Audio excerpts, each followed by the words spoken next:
Ever feel like you're doing this teaching thing alone? You don't have to be. Shared teaching is all about sharing the workload through the power of collaboration and teamwork. Together, we'll walk through all the difficult parts of teaching and learn how to streamline our processes, fine-tune our time management, and develop a more manageable workload. If that sounds like a dream come true to you, then welcome to the Shared Teaching Podcast. Let's share in the teaching to make those dreams a reality. Now here's today's Shared Teaching. Hello and welcome to another episode of the Shared Teaching Podcast. I'm your host, Susan, and you are listening to episode 171, Word Work Activities Without Overwhelm. We're going to take the stress out of your centers. So if managing your word work activities feels like it's just one more thing on your endless to-do list, I promise you, you are not alone. There are thousands of us that feel like this, no matter how long we've been teaching. Between phonics instruction, sight words, spelling patterns, and differentiated needs, word work can feel overwhelming, but it doesn't have to be. So in today's episode, I'm going to show you how to simplify your word work centers so they're easy to manage, easy to change, and best of all, they will run themselves all year long with bare minimum effort from you. So if you like the sound of that, keep on listening. All right, so first we have to talk about why word work activities matter. So over the past few years of teaching, I've noticed a significant decline in students' spelling and phonics skills. And I'm sure you can relate to that with me, right? It's that post-COVID slump, right? So this is why I decided word work activities needed to be a consistent part of my daily literacy block when I was teaching second grade. With the right systems in place, you can have a sustainable and effective word practice in your classroom. So for the first step, we're going to start with assessments. Before setting up any centers, I always start the year by assessing where my students are. In order to do this, I have two tools that are my favorite. The first is the Primary Spelling Inventory, or PSI, from Words Their Way. And in the show notes and in the blog post, I will have a link to a free PDF download that I found. And the second is a Dolch sight word pre-assessment. So this is assessing them on all of the Dolch words, but I do it in small chunks at a time so they don't get frustrated. So I believe it's like the first 20 or 25 words. And then if they do really well on those, then I assess them on the next group of 20 words and so on, right? So I'm not doing all 220 words. I am just taking kind of a baseline, and those that do well, we're going to keep going until we find their point of exhaustion, I guess, where they start missing a lot more. And those of them that miss like right off the bat, we're discontinuing the test. Like we already know they're starting with list 1. Right? Okay. So the way I do that is through my sight word spelling program, which again, I will link in the show notes. And I personally have a pre-recorded pre-assessment that you can get as a free download, but I've also just given it whole class reading the words. So whatever your preference is, if you prefer to do it digitally or read it and have them write it on paper, doesn't really matter. The important point is just to figure out where they are, right?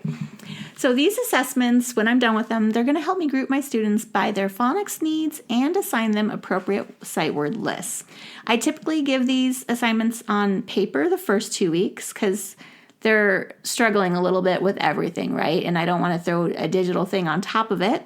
And then I'll switch to digital tools later to save time. So as they go throughout the school year, they will be assessed digitally, and I just assign it really quickly to them in Google Classroom.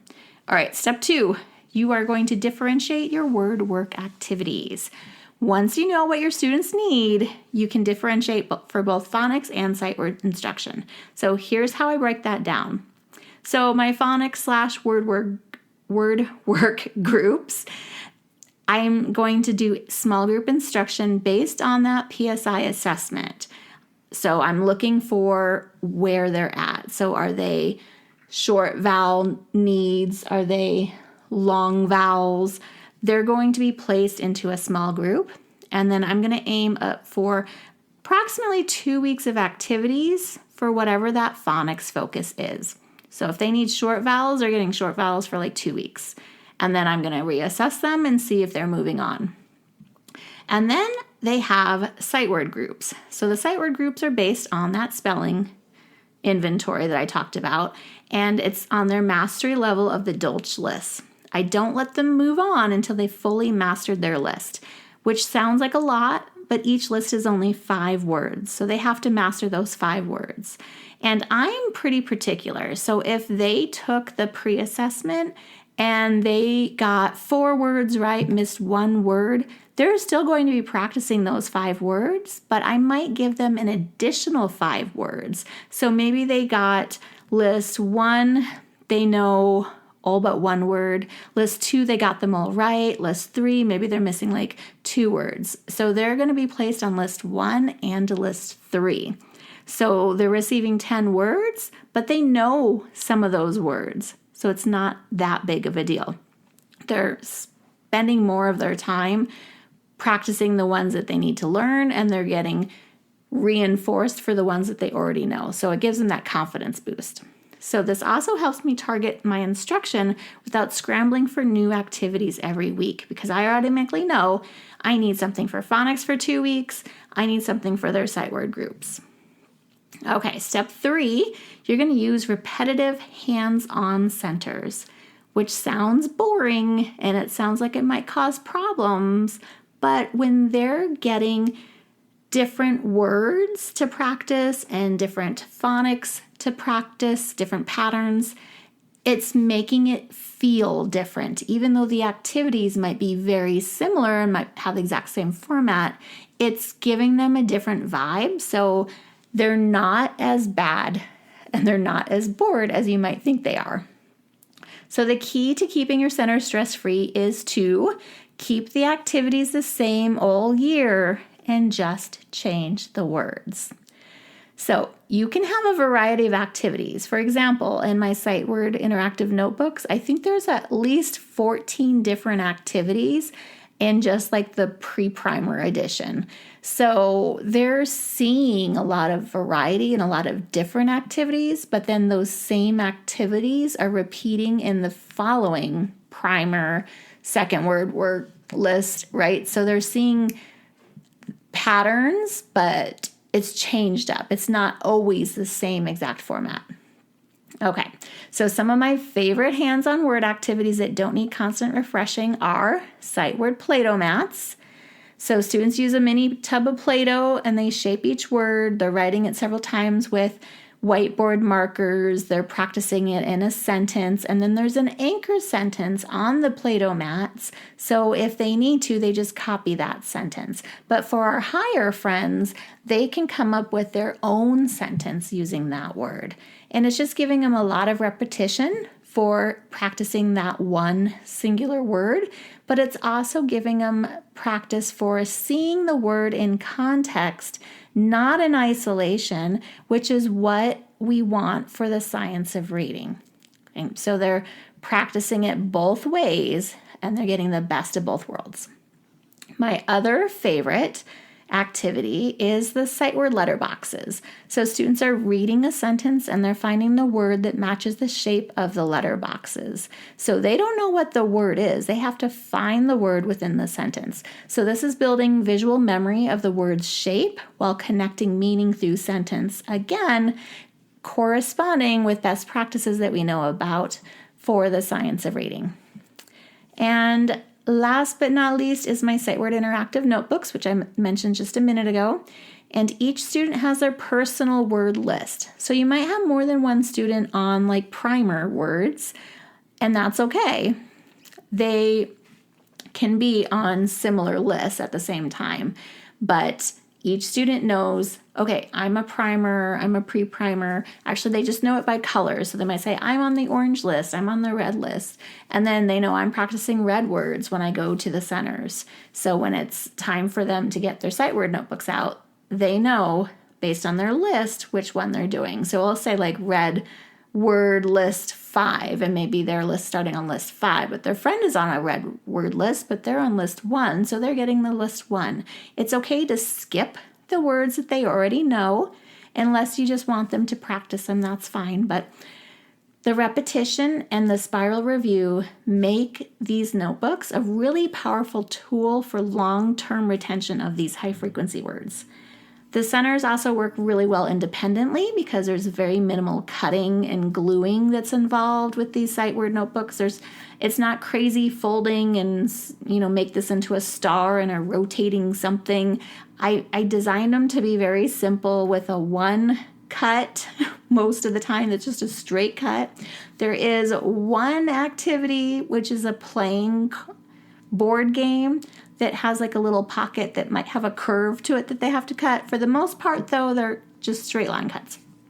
Anyway, these centers work really well independently, and you can reuse them every week by changing out the sight word list. Like I said, if they're on list like 4, then the next week they're getting list 5, and you're keeping track of that through the checklist that is coming in that sight word spelling program or on your own tracking. It's very easy to create a little checklist that just says what list they're on.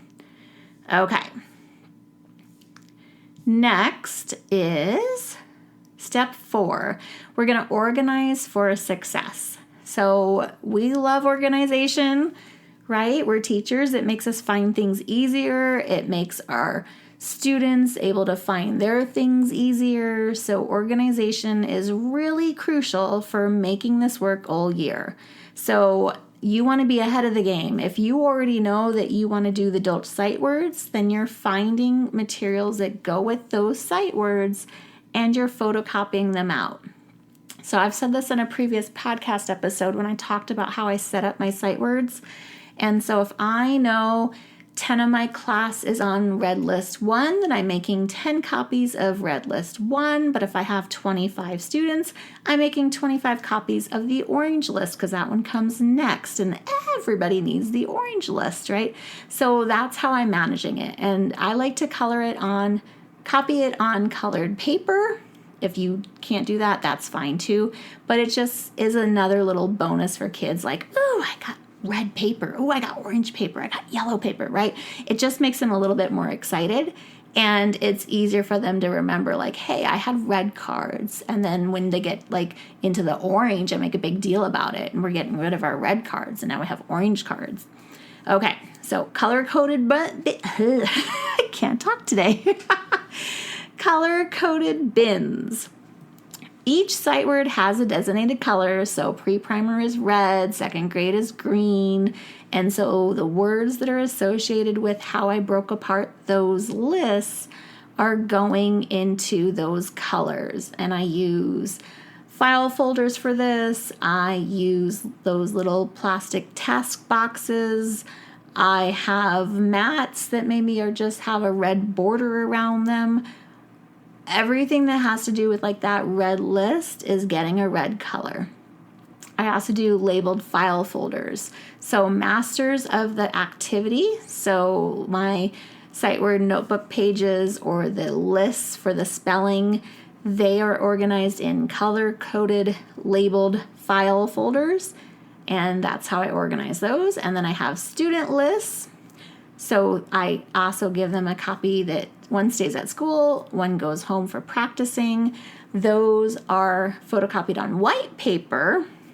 I only photocopy the little flashcards on red paper, and those go in file folders as well, where I can keep track of the individual progress, and I have a master checklist, and I update the checklist every time they go and take a test and either pass the test or they are still on the same test, and I update that as I need.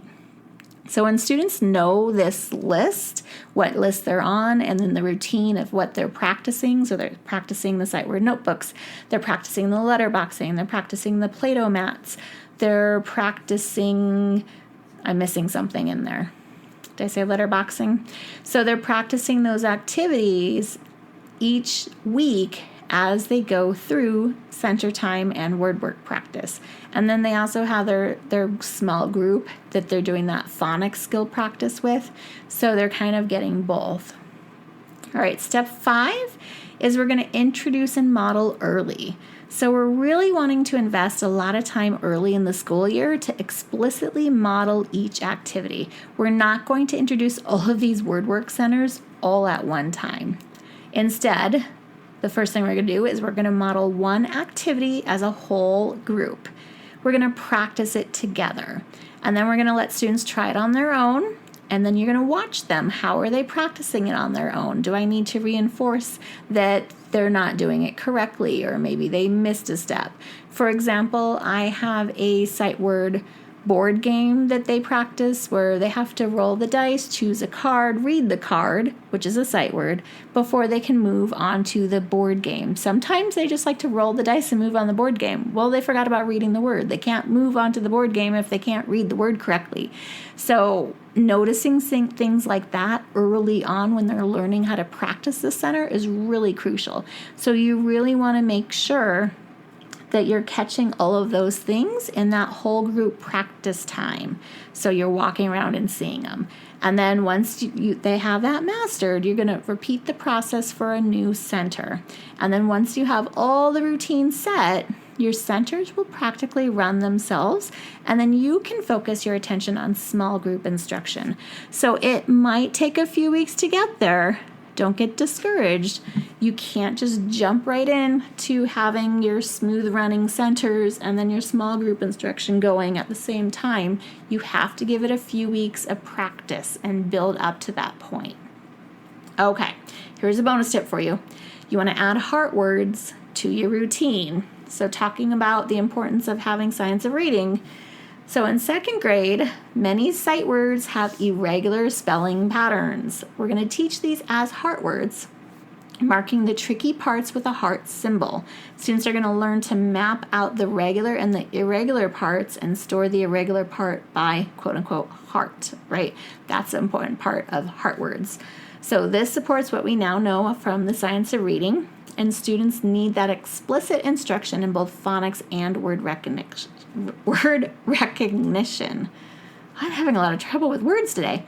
I include this in our word study notebooks, which are sight word notebooks, and center time for extra reinforcement. And final thoughts is that your word work activities don't have to take over planning time or cause you unnecessary stress. With a little upfront organization and a lot of routine, your centers can be easy to prep, simple to manage, differentiated to meet your students' needs, and powerful for long-term literacy growth. So if you're ready to take the overwhelm out of your word work, try setting up centers that focus on consistency. Your students will thrive with the repetition, and you'll love the reduced workload throughout the year.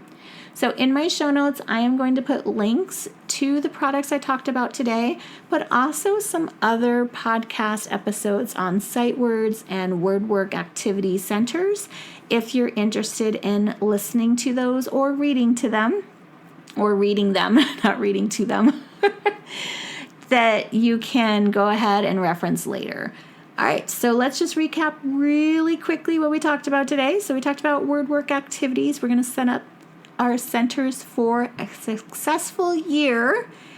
And we're going to first start with assessments. Then we're going to differentiate our word work activities. We're going to use repetitive hands-on centers. Then we are going to organize for success, and we're going to introduce and model our centers early, one at a time.